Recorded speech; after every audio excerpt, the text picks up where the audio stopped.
తొందరపడి వాడు మంచివాడు కాదు అని ఎప్పుడు మనము అనకూడదు. అతనితో సహవాసం చేసి కొన్ని రోజులు అతన్ని గ్రహించిన తర్వాత అతను మంచివాడా చెడ్డవాడా అనే నిర్ణయం మనం తీసుకోవాలి.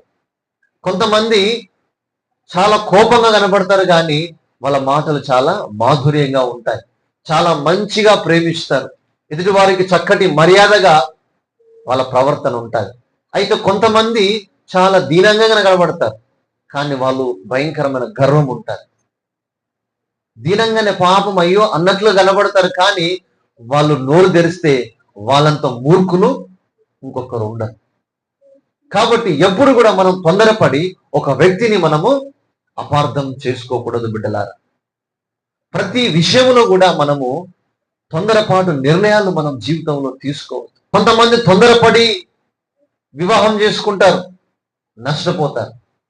అయ్యో నేను తొందరపడి అతన్ని చేసుకున్నాను, నా జీవితం నాశనం అయిపోయింది.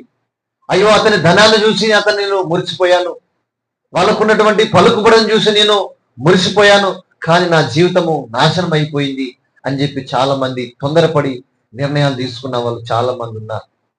అతని యొక్క ఉద్యోగాన్ని చూసి నేను తొందరపడ్డాను కానీ అతను మూర్ఖుడు, సాడిస్టు, నా జీవితం పాడైపోయింది అని చెప్పి ఎంతో మంది సాక్ష్యం చెప్పారు.